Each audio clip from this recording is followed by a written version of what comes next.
Hello, all you beautiful people. It's Ruth from Optimistically Depressed here, and I want to tell you about how I managed to get my podcast into your earphones. It was actually through a tool called Anchor. If you haven't heard about it before, there are a couple things I want you to know. First of all, it's free, and it has creation tools on it that allow you to record and edit your podcast right from your phone or computer. Anchor will distribute your podcast for you, so it can be heard on Spotify, Apple Podcast, and many more. And then you can actually make money from your podcast through Anchor, and there's no minimum listenership required. It's everything you need to make a podcast in one place. So go download the free Anchor app or go to anchor.fm to get started. Again, that's anchor.fm or download the free Anchor app. Your voice needs to be heard. Anchor can make that happen. Hello, all you beautiful people.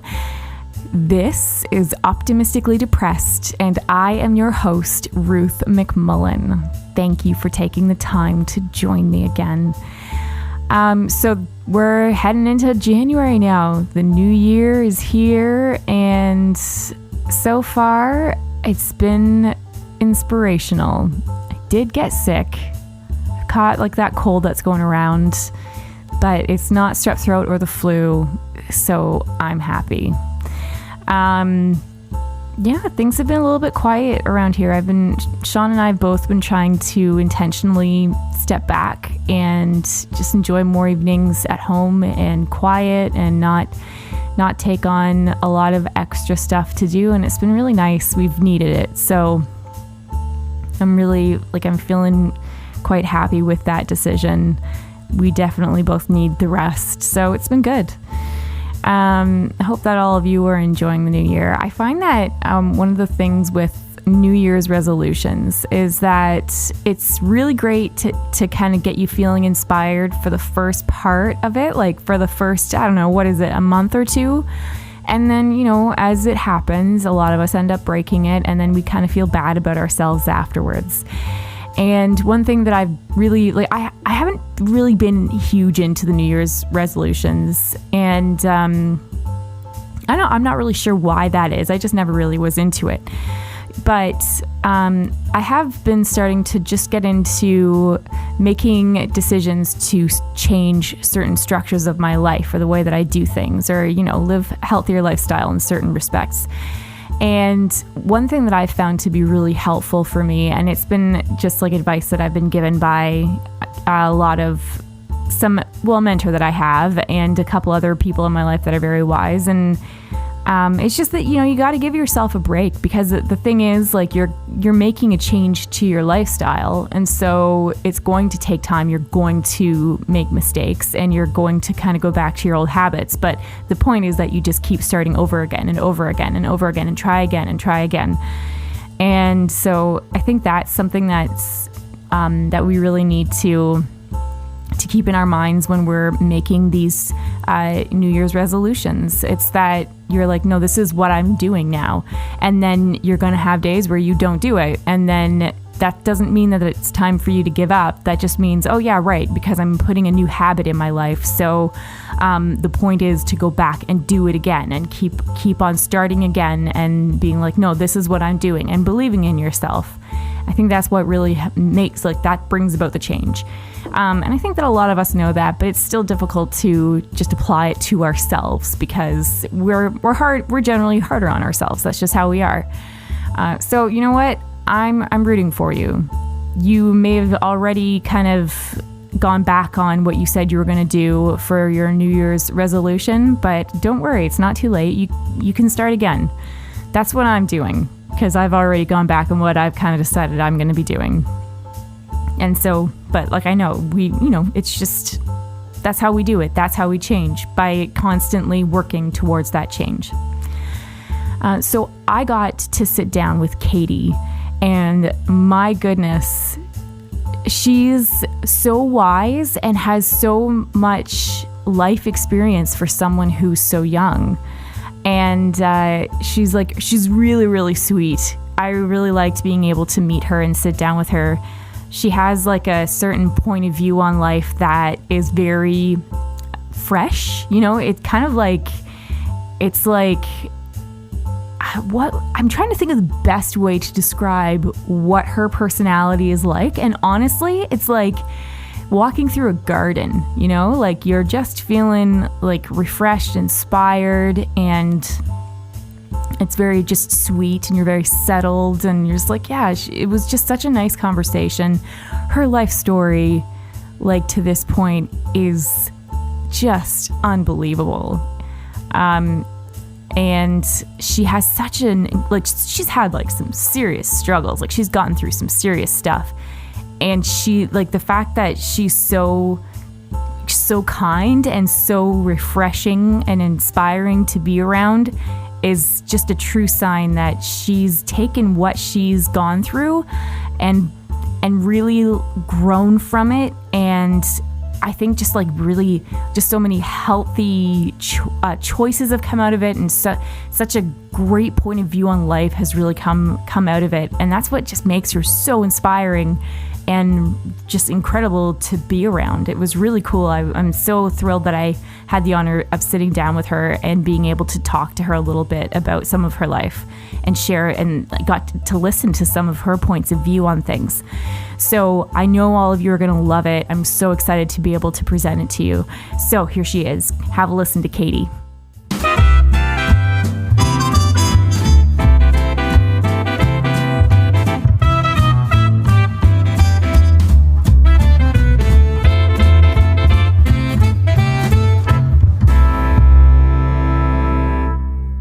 Katie. Yes. Hey. How's it going? Good. How are you? Good.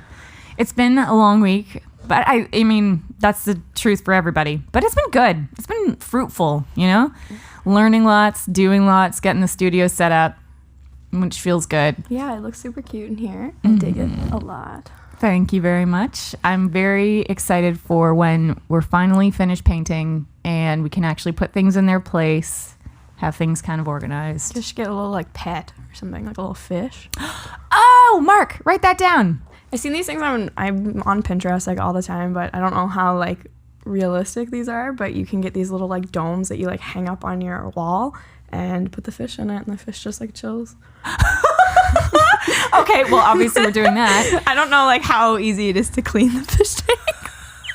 Oh, that part would suck. I have a dog. His name's Picard. He's an emotional support dog. Oh. And I haven't been bringing him in because we've been painting and things just aren't really good. But I'm thinking that when things are more settled here, then I'm going to start bringing him in. Oh my God, do that. Dogs are the best. We do not deserve dogs. They are too good for us. They're too pure. They're such these sweet, like good and well-intentioned beings who love you unconditionally. It doesn't matter like what you look like or when you come home, they still love you just the same. Right? It's like super dope. Yeah. And they're always so excited to see you. Yeah. It's really nice. I love dogs. Yeah. So much.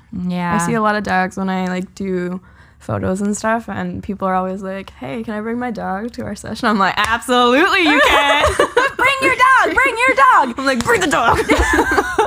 Yeah. Oh my goodness. So Sean, my husband, and I also run the Halifax, we help run the Halifax Social Network. Mm-hmm.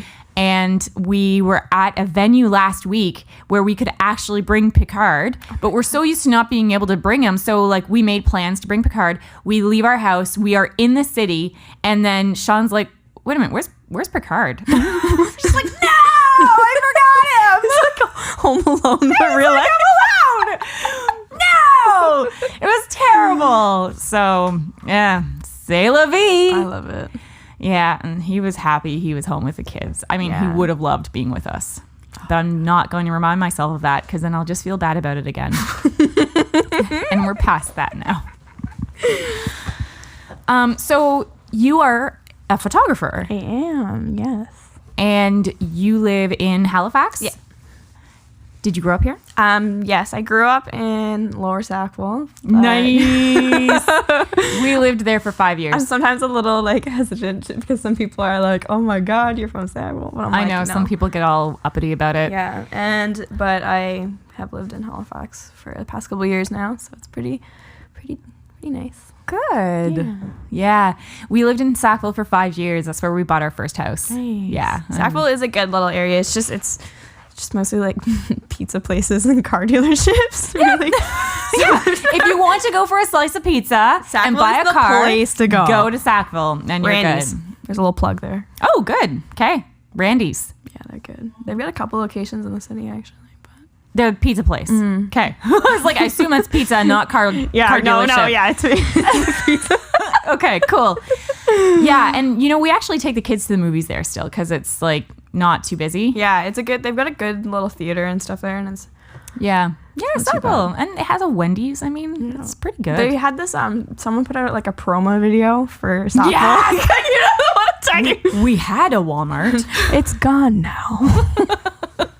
I know, it's so funny. We saw that when we lived there, and we were just like, "This is perfect. This will be our anthem." I saw another one that someone did their own little parody of Cobequid Road, but to the tune of Copperhead Road by Steve Earle, and I was like, I'm so embarrassed to say I'm from here. Amazing! Aw, see, I don't know what that song is, but I am imagining something, and it's hilarious. It's really, you're not missing out. Cool. Really, Okay. See, good. Finally, my ignorance has paid off. Love it. So let's get into, I want to talk a bit about your life. Okay, cool. And I want to start where you want to start. All right. So do you want to start back when you were younger? Yeah, sure. Let's throw her on back. Let's do it. Let's get into it, Katie. Who is Katie? Well, I'm a photographer. Yeah. And I'm a baker. I like to bake lots of snacks. And yeah, I like to go on adventures and stuff. Pretty much been like an artist and a photographer photographer for the past like 10 to 12 years, but I've been like an artist pretty much my whole life. It's pretty cool. Do you find that art is something that helps express a part of your soul that you can otherwise have trouble communicating? Yeah, definitely. I used to like draw and paint and stuff back in the day, but I was kind of like finding my way to which like art form I suppose I wanted to pursue, and then I realized that I actually hate painting and drawing. Hate all of it. Okay.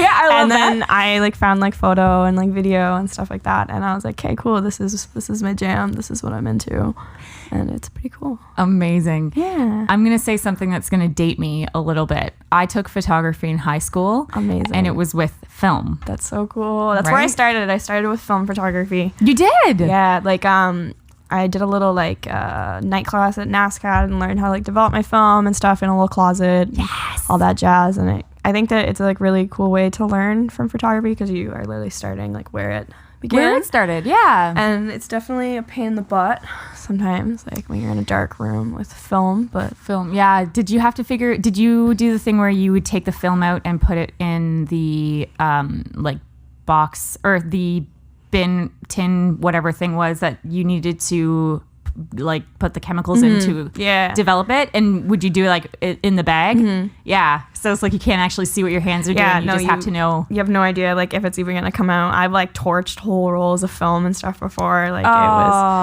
was, but apparently you can also develop your film in coffee beans, like in your basement. I was like, that's so rad. In coffee? Yeah, that's what I know. A couple photographers who have done it, and it gives it this like really like grainy look, and it's pretty cool. I'm gonna give her a rip, I think. Oh, that's great. I love that idea. I just said give her a rip on your Give her a rip. We're just going to go out for a rip there, bud. Yeah, literally. Amazing. Coffee comes through once again. Yeah, coffee. Right? If you're looking for the answer, It's coffee. it's coffee. Love coffee. Yeah. It's pretty good. It is really good. Okay, so you discovered that photography was really a way that you felt you were fully communicating your passion. Yeah. But what things do you find help calm you? Like photography wise or just in general? Kind of in general, because like I know that sometimes when you find your passion, that can help calm you and clear your mind. But then I know that like you've turned it into a job. Yeah. Oh yeah, totally. So of course that changes it. Well, for like work and stuff, I have certain stuff that I shoot, like weddings and stuff like that. But I since I was like 5 or 6, my dad got me hooked on exploring abandoned houses. So he would like take me out to these like decrepit, crumbling buildings and like explore them with me. And then I kind of just like kept doing it. And then I like picked up a camera and I was like, okay, I'm gonna start documenting these. So that's kind of like what I'll do in my downtime, like in the winter and stuff. I go out and I explore and like shoot a lot of like landscapes and abandoned houses that I probably shouldn't go into, but that are probably really dangerous. I actually asked him the other night. I was like, "Hey, Dad, do you ever like regret getting me like into exploring these?" And he was like, "Want to see some of the places you go into?" Yes. Is that the way that your dad talks? No, and when he listens to this, he's gonna be like, "Katie, you talk like that on air. I do not talk like that." But he, like, it's straight up, I know that he sits there and just curses himself under his breath when I'll be like, "Hey, Dad, I broke into this abandoned building today," and I like show him and he's like, "Katie, there's no floor in that." How did you walk around? And I'm like, "Oh, I just scaled the walls, it's fine." It's fine, perfectly So safe. yeah, like, you know, in my downtime I like to explore abandoned houses. Okay, cool. You like to take your life in your own hands and explore some crime decrepit, podcasts too. Nice. A lot of those. Yes, you're into true crime? Yeah. Have you heard of My Favorite Murder? I have. It's actually in my list of podcasts to listen to. It's my favorite right now. It's good. I love Have you it. listen to Dark Poutine? No, I just heard of it. They are so good. Okay. You need to Are watch they it. in Vancouver? Yeah, actually, they're from Nova Scotia. No. And there's actually like a Facebook group and everything, and they're just these like 2 like middle-aged old guys that just like talk about crime, but it's all like Canadian crime, and it's like it's pretty cool. And Oh my goodness. Okay. it's like super stereotypical Canadian too. Perfect. Like, I love it. Do you find that like when you hear the stereotypical Canadian stuff, it actually makes you feel like you're at home? it does, yeah. I'm like, okay, you know, this is Like here I am, I feel so comfortable and safe right now. like they like talk about like Nanaimo bars in the intro, and I'm like, bro. That's amazing. Nanaimo bars, yeah, those are good. Yeah. Have you heard of Caramel Rage? I haven't. Is that Oh, for goodness sake. So good. And I can't find them anymore. They used to be at the M&M meat shops, and they used to be sold at Second Cup, and I cannot find them anymore. And It's the worst when you have a snack and then it just like disappears from and the it just universe. disappears, right? And it used to be what I would want for my birthday cake. Like, that's what I wanted. And now, guess who's not getting it? What a sin. Right? So inconvenient. Yeah. So you grew up in Lower Sackville. Yes. And got into checking out creepy old houses. Let's get into some mental health stuff. All right. Let's lay it out. Let's talk about some of your brushes with mental health. Okay. So I was diagnosed with ADHD when I was 4 years old. Wow, So, 4. Yeah, Okay. I was just like a little wild child, and they tried to tell my parents. They were like, "She doesn't have." My mom was like, "Oh yes, she does." Like, I beg to differ. And they tested me, and I literally had every single one. So I have Okay. that, and I was also diagnosed with borderline personality disorder back in January of last year. So that's been quite the journey. Yeah. Learning how to live with that and kind of how to like protect myself with like. Not so much protect myself, I guess, like mentally protect myself from things, just kind of because I'm a very sensitive little being at times. Yeah. And so, okay, mentally protect yourself from what things? Like, just kind of like be able to cut out toxic things in my life. Like, if there's people that are toxic around me, like, kind of distance myself from them. Like, anything that might be like a form of a trigger or something that just would not be healthy to be around for my well-being kind of thing. And that was a hard one because I had to let go of a lot of people and things that were not bettering me, Yeah. I suppose. That is hard. It is. It's really hard, especially when there's like people that have been in your life a long time and they may not be helping as much as they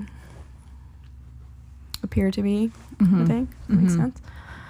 So, yeah. And I think one of the really difficult things to kind of grasp or kind of understand is that there are people that, like the combination of them with you is just not healthy for you. And it's not necessarily because they are trying to be unhealthy for you or just that they're a sometimes bad people don't person. It's just that they don't match. Yeah. And that's hard because it's just how could you not take that personally? Yeah, it's definitely something with borderline that you have to kind of learn to like accept yourself 100%. I mean, obviously that's with like any mental illness, but especially with that, I find, because you basically have to accept that like you are a lot, but it's not necessarily in a bad way kind of thing. Like I realize that like I am a lot of energy, a lot of emotion, very loud. I can be very up here a lot. But like that's not necessarily a bad thing, because there's like beautiful things about people with borderline. Like we feel things super deeply. Like we can read facial expressions. Yeah, facial expressions like better. We connect with people really easily. We love hard. It's just you are very in touch with your emotions, I find. So okay. Yeah, so it's you have to like kind of accept that and be like, hey, this is me. Like I'm a lot to handle at times in a good way. And I don't think there's anything wrong with that. Like as long as you're not being hurtful to other people and stuff, I think that's as long as you're good. Yeah. That was kind of a word vomit there, but that's fine. Yeah, no, that was a beautiful word vomit. Thank you so much. You're welcome. I think that like people are starting to hear about borderline personality disorder a little bit more often. But I think it's still just like very misunderstood. 100%. It's very, very stigmatized. I've like just research that I've done myself, like shortly after I got diagnosed, just a little heads up for anyone that gets diagnosed with anything, don't go on Reddit for research. Not a good spot. Yeah. But like just the way that some people view people with like personality disorders and mood disorders as if they're like horrible people, and it's like we're not. We just have a little bit of trouble like with our emotions, and sometimes we just need a little extra help to balance them out, and I don't think that that's a bad thing. No. And so then what got you to the point where you're kind of like, maybe I need to have this checked out? When I look back at like my childhood as a whole, it makes sense now, because I always had like very explosive meltdowns. Like I would go from like 0 to 100 when I get upset, and I could never really like understand that. Like, why does this upset me so much, whereas someone else can just water off a duck's back kind of thing. Yeah. And then I was just like having huge meltdowns, and like the mood swings and everything were just too much. So I went to see my psychologist, who has like followed me basically my entire life. She was part of the ADHD diagnosis and everything, because I think everybody can benefit from therapy at some point in their life. Amen. And even reoccurring, like, oh yeah, keep that coming. Yeah, it's great. I don't think that you need to be like disturbed or anything like that to have therapy. I think everyone should have it. I absolutely agree. Like, yeah, take care of your brain, folks. Yeah, it's so important. Yes, it's so, because your brain is so misunderstood, and you like, it's difficult to, especially like when we just have so much information being thrown at us right now, and it's difficult to sort through all of it all the time. And there's actually this scene from SpongeBob that I feel like really just explains borderline to me. There's this one episode where SpongeBob is like freaking out, and it like flashes to the inside of his brain, and there's a bunch of SpongeBobs like shredding documents, and there's fire, and they're trying to like get rid of everything all at the same time, and they like can't like sort anything or like calm anything down. And it's like that's essentially what it's like in the head of a borderline. Like everything is like skyrocketed emotions. So it's very stigmatized and hard to explain to some people, because you come off as like manipulative and like attacking, but it's really just like there's a part of our brain that processes the emotions that's actually smaller, so it doesn't process them the same way that a regular person with that part of the brain would. So there's actually a physical... Yeah, there's a physical... They scan brains of people with BPD, and I can't remember the part of the brain off the top of my head, but it deals with like emotions and all that stuff, and it's actually like smaller if you have borderline. So the trauma, it's similar to PTSD, it can like physically change your brain and stuff like that. So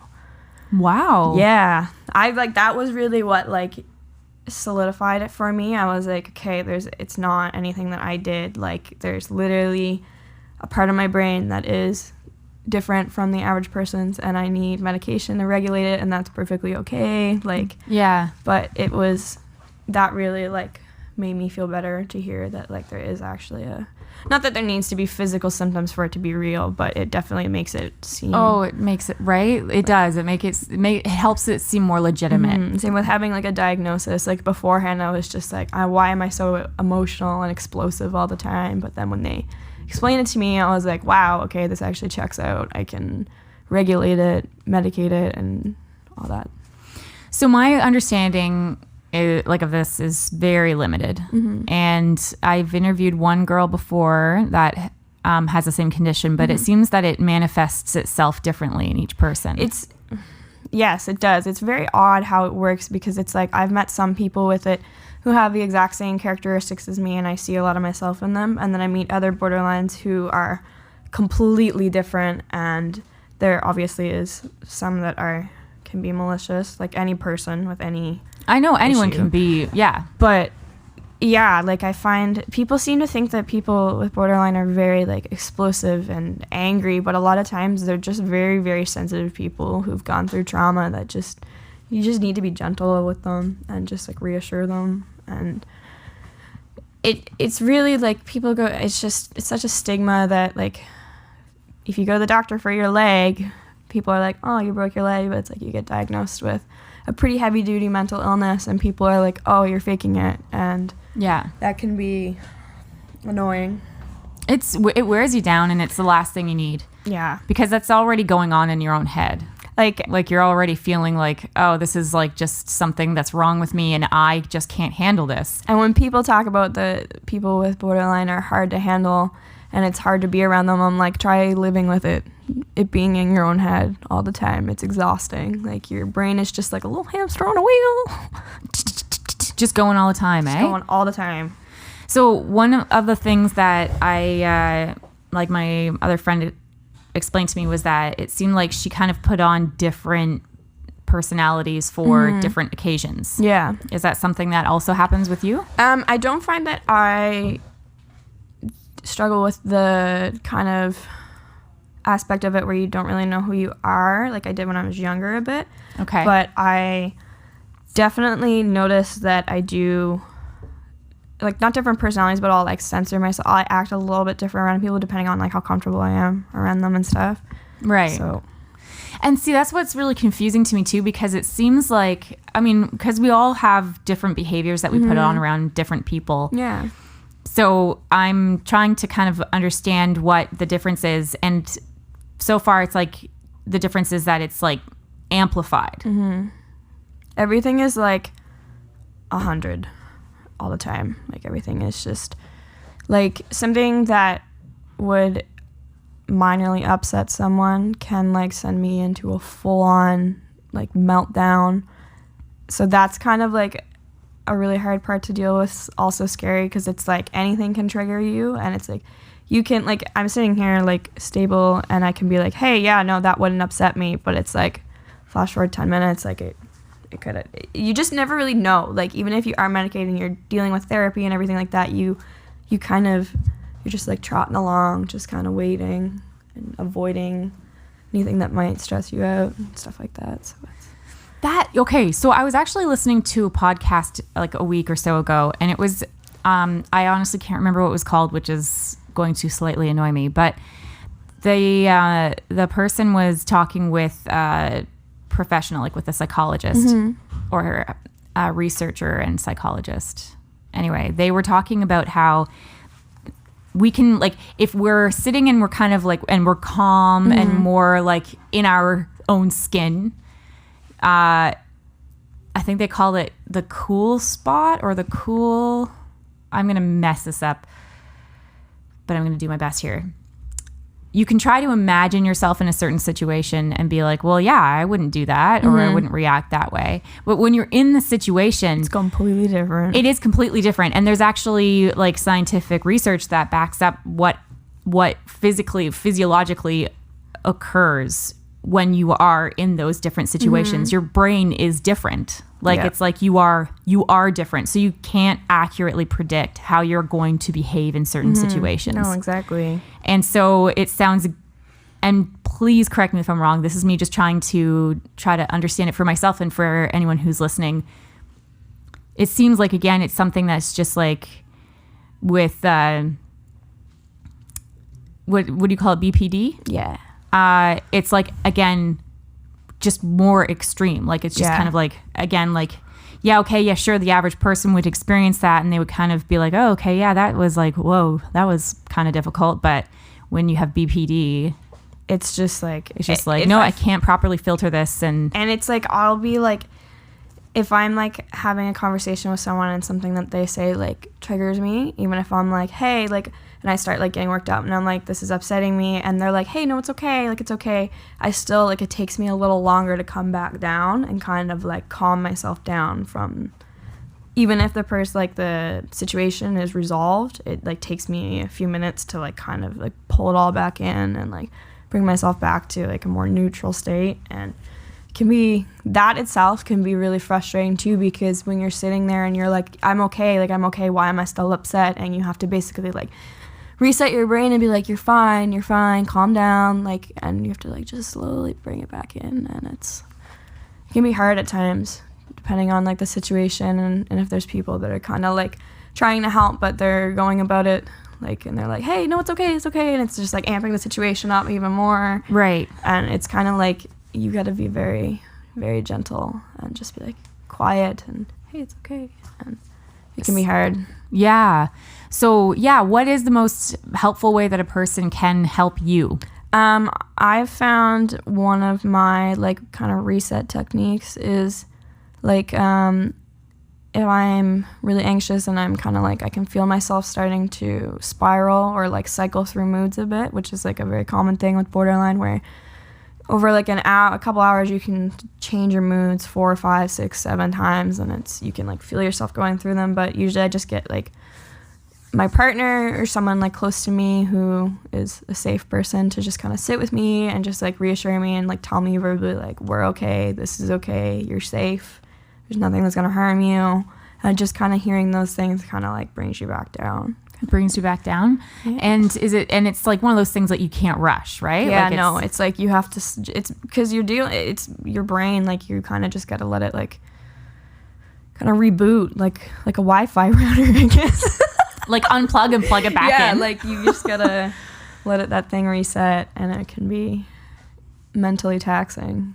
Yeah. Because then after you have the meltdown, like you exert yourself so much, like physically and emotionally. Like a lot of people with borderline say that when they're upset, like it physically feels like they feel pain because they just feel things like so, I guess, aggressively.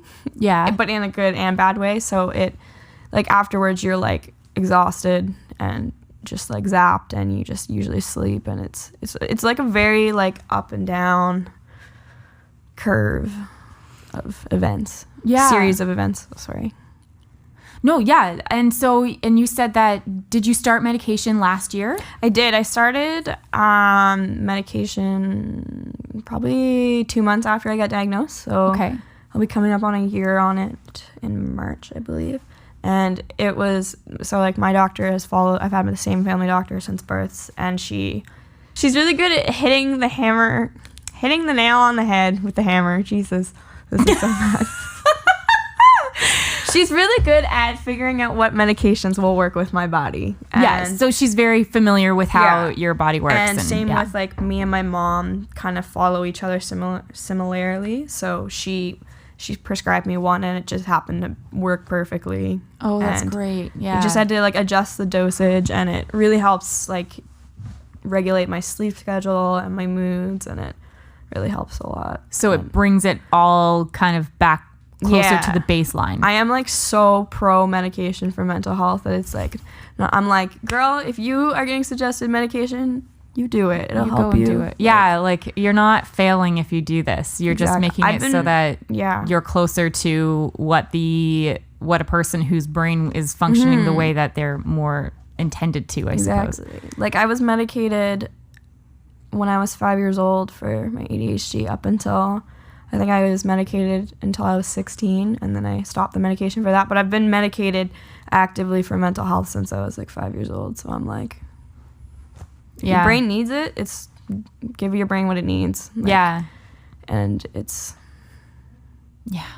I'm pro medication as well. Like, I think that it's, and you know, everybody has their own journey and they have these techniques that they use to help themselves. And if that works, that's awesome. And just keep doing it. Yeah. But if you come up to a point where you're like, I think maybe medication might be the way to go, or like your doctor is saying, I think medication is going to be the most beneficial for you. Like, it's not going to help you to fight it. And it's not going to help the people around you to fight it. But it's, you know, I have a lot of respect for the difficulty, you know, when it comes to going on medication. Like the day that I went in to finally talk to my doctor about going on medication was scary. It is. And it's also like, when it comes down to it, like, the medication was something I had to consider not only for myself, but the people around me, because like dealing with this serious mental health disorder was like, it was hard on like my family and other people as well, because I was just like meltdown, getting triggered and stuff like that. So it was like putting stress on other people. And I was like, hey, not only is my mental health being affected here, other people's are. So I should probably like reel this thing in. That's amazing. You're thinking outside of yourself. Yeah. So it's like, I think that it's important to, like, obviously, like, you are number one and you come first, but when you are in one of those situations where your support system is very actively involved with you, I feel like it's important to also protect them as well, kind of thing. Yeah, and I completely agree. I think that's very responsible. Like, I mean, we're a part of society. We got to consider it, right? Exactly. Like, it's funny. I listened to Jordan Peterson. I listened to his podcast, and I've been reading his one of his books. And one of the things that he says, and he says it kind of harshly, but I just love it, is like, you need to teach each other, like we need to teach our children to be kind to each other, because you need to be liked in order to do well. It's so true. And like, you're not going to get anywhere in life if everyone doesn't like you. Yeah, if you're just a selfish person that's only thinking about how everything's going to affect you, and you're not considering how your actions are going to affect the people around you, then like, if you don't play nice, no one's going to want to play with you. Literally. Like. So, and I think that like, so I love that you're just kind of like, you're taking this responsibility. You're like, yes, this is something that I am dealing with, and I need to take care of myself. I'm going to be responsible for this because I need to be responsible to other people as well. I need to be responsible to society. Yeah. And that's not to say that you need to treat yourself like garbage because you're like, oh, I'm not contributing to society. And because like, there are all these struggles that we are going to have and that we're going to bring. And but everybody has these different stories and these different ways that they deal with it. And anyway, that's my little rant, but that's amazing. And so what do you do to help, like, do you do other things on top of taking medication to help maintain yourself? It's been a bit of a journey to find, trying to find like a psychologist that will work with me and stuff like that. But again, that's another big stigmatism, is a lot of professionals are like iffy on working with borderline patients and stuff like that, because again, like, I'm not calling for everybody here, but just like based on the people I've reached out to and other people I know who have the diagnosis, a lot of times they won't give you therapy unless you do group therapy and stuff first. And so it's a little bit of a harder route to get therapy, I've found, but okay, I'm still working on that. So yeah, okay, yeah, but I find that like I try to get outside a lot. That really, really affects my mental health. Like, I need to get out. Again, with the ADHD, I have a lot of energy, so I just need to like get outside and just like throw it somewhere, or else I'm literally like a puppy locked in a closet. So puppy locked in a closet. Yeah, literally. I'll sit, like, if you can see right now, I'm like literally like vibrating. Yeah, yeah, you're just kind of moving around. I cannot sit still. I'm one of those wiggle worms, but I like that. I have a soft place in my heart for that. It just makes me think of my grandma, actually. It's funny because she would just kind of talk about little things about herself and kind of make fun of herself over little things. And she'd just be like, you know how people sit down and they just rest their hand on top of their other hand and they just sit there for an hour. She's like, I'm fidgeting and I can't, like, I have to keep moving. I honestly, like, if someone even like offered to pay me like $1,000, I don't think I could do that. Like there was actually, I remember this one situation back in elementary school where there was this like contest where everybody had to keep their hand on this car. It was something like that. Right, to win the car, right? Torture. Literal torture for me. I was like, I lasted literally 5 minutes. I was like, I cannot do this. And it's funny because my whole family, like my mom, my brother, are both also diagnosed with ADHD. So my mom is just like exactly like me. So there's like 3 of us in the house that are just like... So road trips were really fun as a kid. Oh my goodness. How many siblings do you have? 1. Your brother. Okay. Yeah. And then do you find that it makes it easier to talk about it in your household? Yeah, like it's just such a ADHD is such a normalized thing in my household. Like it's crazy. Like I can definitely like see it in other people, especially too. Like if I have it, I can see it in other people. Oops. Do you sorry, I'm cutting you off. That's okay. Do you find that you see it in people who don't realize that they have it? 100%. Can you say anything about it? There's been so one of my friends, they're a couple, her partner, there's no way that he does not have ADHD. Blake, if you are listening to this, I'm calling you out.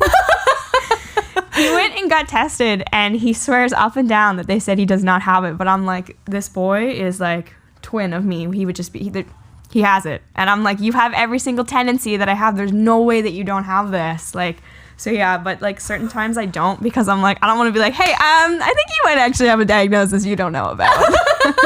Yeah, people might not react well to that. But yeah, no, like he comes to mind and I'm just like, there's no way that boy does not have it. Oh, so sheesh. Yeah, it's pretty wild. I find that with myself as well because I've been diagnosed with depression and I also have some anxiety. I find that, yeah, it's easier to kind of see it in other people, the way that they talk and like how they react to certain situations. I'm just kind of like, I see myself in it. And so, and of course I can't be like, you know, I think you might have depression because like that's not gonna It doesn't help. go over too well. Right? Tell someone that. Yeah, and how willing are they going to be to listen to you? Yeah, exactly. Yeah, so that's not helpful. And even like for me, like if somebody were to come up to me before I was diagnosed and say, I think you have depression, which actually I think that I did have some people say that to me. It didn't do anything because I was kind of like, you don't know what you're talking about. You don't know me. Yeah. And that was frustrating. And then it wasn't until I heard somebody explain what it felt like for me to be like, oh, that's actually a thing. Yep. And that is how I feel. Yeah. And then to understand that there was hope. That's so true. Mine was, I was like kind of going down a path. We were pretty sure it was either like my mom really thought it was PTSD and I was like, no, I think it's borderline because I'm a cancer survivor and I've got a little bit of trauma residing on that, just like a little bit. Yeah. And she thought that it was PTSD and stuff like that, but most of my cancer journey I'm like pretty at peace with and I've come to terms with and stuff. So, but I definitely think that the borderline probably came from some of the trauma with that. There's no way that it didn't. I mean, it was a very traumatic experience, but... How old were you when you were diagnosed? I was born with stage 4 cancer. No, what? Yeah, so they diagnosed me at 15 hours old with cancer. It took probably a week or so for the biopsy to come back to say what kind, but then I started chemo at 15 days old. So I was, up until recently I met someone who started chemo at 5 days old, but up until then I was one of the youngest patients to receive it in the IWK. What kind of cancer was it? It was called infantile fibrosarcoma, so it's a rare type of soft tissue cancer. So I haven't met anybody ever who's had it. There's one person that I've connected with in the UK over Instagram, and her little son has it, and they added me into a group on Facebook, and there's about 90 survivors in it, but they're all little children. So there's only a couple long-term survivors like me in the group. So it's a pretty rare cancer. Is it something that you've been dealing, like, how long did the treatments last? So I did chemo I did 6 rounds of chemo. So I finished it around 9 or 10 months old. And I had 6 surgeries. And they took out 90% of my leg muscle with my tumor. So I have 10% of my, what is the upper leg part of your leg called? Quadricep? I think, you know, you could say anything confidently and I'd be like, yes, that's what it is. The squishy part of your upper leg. The squishy part of your upper leg. So, yeah. There's somebody like sitting at home listening to this and they're just yelling at us what it's called. They're like, I know it. Just listen. It's this. This is what it's called. Thigh. Yeah. Yes, that's what it is. Oh, see, person listening, thanks for yelling that at me. I heard it. Love that. So you finished. Wait, how did they figure out that you had cancer? Oh, that's probably an important detail. When I was delivered, I had like a big bump on my leg, so they were like, "Hey, we should probably, check this out." Wow. So yeah, it was a pretty wild, the way my mom has explained it to me, that she had like all the doctors and nurses were like lined up against the wall, like bawling their eyes out, and I was just sitting in between my mom and my family doctor, and they were like crying. I'm just there like chilling like a baby. Oh my goodness, that's heartbreaking. Yeah, it's pretty wild. It's definitely shaped my life a lot too. Like, one thing people don't understand is that when you go through cancer, it's not over when you finish your treatment. So that's And is that because of like, are you talking mentally or also because of the follow-ups that you need to go through? both. Yeah. There's definitely the mental health aspect of it. Like, definitely there's almost every cancer survivor I've met has some form of mental health issue or something. Because I mean, it could have to do with like chemotherapy drugs, but I think it also has to do with like the trauma and things that you experience when you're going through it. And it's mentally hard, and it's also physically, like a lot of the treatments that they give children and stuff, they have a lot of long-term side effects, and that makes it hard as well. How long term? I have a chronic non-curable disease from one of my chemo drugs called interstitial cystitis. So it's an autoimmune disease that is basically like your bladder. Basically, it's just a lot of chronic pain and fatigue and just some gruesome details and stuff like that. But it's so one of the drugs I was on, cyclophosphamide, kind of like did a lot of damage to my organs. So I have to deal with maintaining my chronic illness, and I do like catheter treatments weekly and stuff for myself. So that's pretty wild, but yeah. And that's so you have ADHD, and BPD, which gives you lots of energy. Yeah. And then you have a chronic illness that sucks out your energy. How does that work? It's actually like such a pain in the butt, because I'm very stubborn in the way that like, for example, I had a surgical procedure on Monday for my bladder, and I came home, napped for 5 hours, and then I got up and I was like, well, I'm going to make 40 cookies. And my boyfriend was like, get back in the bed. You just had surgery. I was just like puttering around my apartment baking, and he's just like beside himself. He was like, I can't tell her to stop because she's content and just puttering along. But right. Like, I'm just like, when I want to do something and when I have the energy to do something, I have a really hard time like being like, hey, my health's not that great today, I can't do that. Or like explaining to like my friends, being like, hey, I can't really do that. I'm more like, I'll push myself and then end up in a flare up, and it's a little consistent cycle. But right, because I imagine it's like you're trying to listen to your body, but your body's sending you conflicting messages. Yeah. So it's sheesh. Yeah, that is so like kind of a little bit of curveball there, cancer and an autoimmune disease. Seriously. And so you finished up treatment when you were 9-10 months old, right? And then did you have to get any more treatments after that, or has it been? I was followed by the IWK until I was 19. So I would go in twice yearly, and they'd do like CT scans, blood work, just like normal stuff like that. I was supposed to be followed for life originally because my cancer was so rare, but I reacted so well to my treatments and stuff that they were like, nah, she can go. She doesn't need to be here more. So that was pretty cool.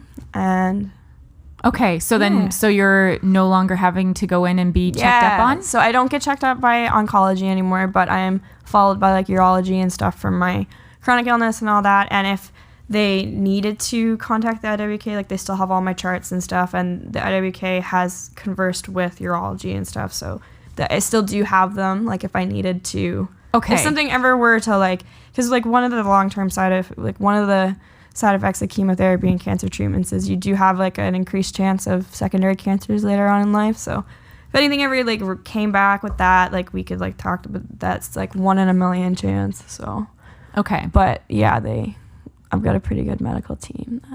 Okay, and so there are still ways that if anything were to come back, it would be easily caught. Yeah, so if it ever was like the chances of it ever coming back, it would be a whole new diagnosis type of thing. But okay, they would be able to catch it probably, yeah, because I'm followed pretty closely like by my family doctor and urology, and I get scans and stuff like that. So okay, yeah, so it's pretty chill. Yeah, and so how long has it been since you've been able to, did it feel like you kind of got some of your life back when that stuff ended? It definitely, so I'm 25 now, and that was when I was 19, it definitely felt like a closed door kind of thing. And it was like, so a lot of times when kids finish cancer treatment and stuff now, they have this thing in the IWK, like the bell that they ring. Yeah. They didn't have that back when I was in treatment, or like the bravery beads and stuff like that. Yes, yeah. So that was kind of like my way of like, I remember that day, my last appointment, and I was like walking out of the IWK and I was just like, I'm done. Wow. And it was kind of like a surreal moment because it's literally all I've ever known. Like, yeah, same doctors and stuff like that. So it was, but I definitely, because I work so closely with like photographing children with cancer and stuff like that, cancer is still a relevant event in my life. I have people that I have had pass from it and stuff like that, but and it's obviously still like kind of open with the autoimmune disease door, because they sometimes have to like look back at like things they did during my treatment and stuff like that, but for the most part it's like pretty much closed, so I don't really. So you just leave that behind now. So and it's like I just talk about it like in positive situations and like. Okay. Do you find you have to be careful in how you talk about it? In the way that I'm very like I found a couple like cancer patient meme accounts on Instagram and stuff. Like I'm very like what's the word? Like cancer survivors, when they're past their treatments, all that, are ruthless with like cancer jokes and stuff like that. Yeah. So it's very I have to be careful about like kind of, I'll like read the room and stuff like that. Right. But yeah, like I talk about it very nonchalantly, I think, just because it's been like such a thing since I was a child. But I definitely I will censor it like on what I'll tell to people depending on. Okay, because you have quite the sense of humor when it comes to that stuff.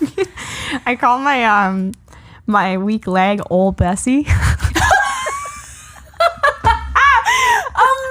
Amazing! And this one is kind of, I don't think it's, some people have tried to tell me it's insulting, but it's not. So Terry Fox and me had very similar cancers. His was osteosarcoma. Mine was fibrosarcoma. Okay. So sometimes I call it Terry just because, we both had it in our leg. Because you both had it in your leg. And I feel like if Terry Fox and me like had met, we would have been buds. So yeah. Like, I feel like it's fine. Like, he's probably like, you shouldn't say that, but it's fine. It's like, keep it on the download, but that's like, funny. I'm very like, sometimes my mom's like, that's not funny. Like, I'll be like, hey mom, wouldn't it be funny if they had to amputate my leg and give me a peg leg? She's like, that's not funny at all. I'm like, but what if they did though?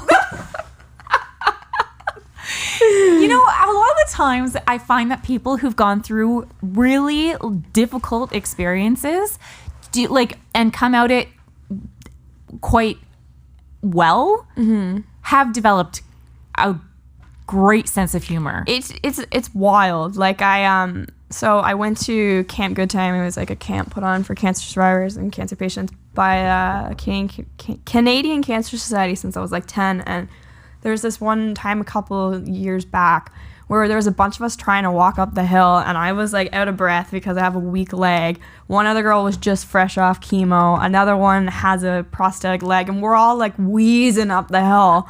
And we just look at each other and we're just like, cancer probs. And I just started losing it, laughing. And then like one of the counselors who didn't know any of us prior was like walking with us, and he was like, what?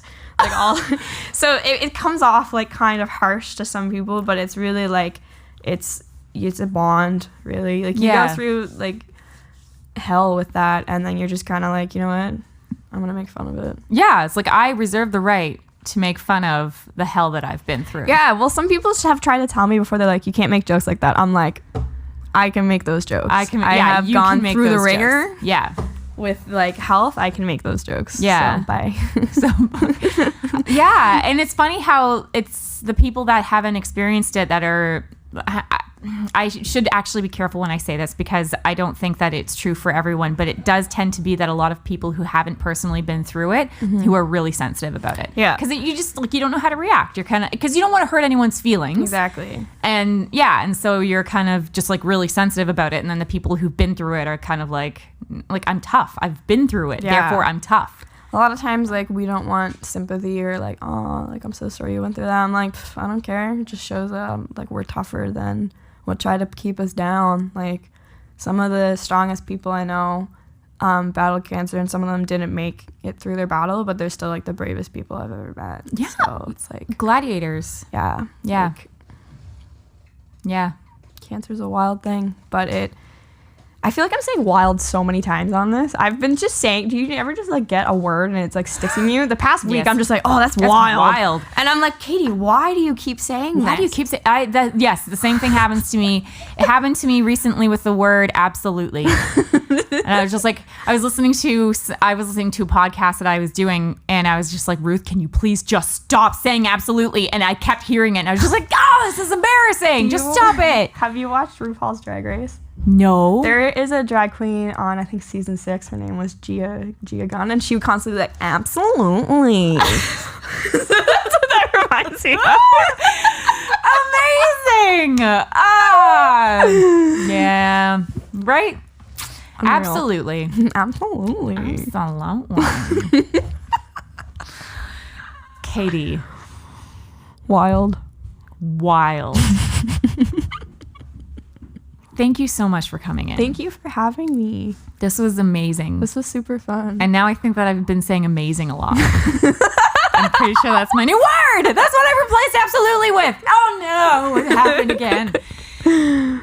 But it was amazing. This was really a really nice conversation. Oh, thank you. You were very comfortable. Like you create a very comfortable atmosphere. Oh, thank you so much. Yeah, and it was easy to talk to you about this. You have a warmth about you that's very welcoming. Thank you so much. Yeah, and I feel like having me. yeah, and I feel like we could probably expand on more of these things later. I would love to. That would be chill. All right. And so anyone who's listening, if you have something that you in particular that you're kind of hoping to hear from Katie, maybe just send a message to me and we can see if we can get into some of those things. Yeah, lay it on us. Lay it on us.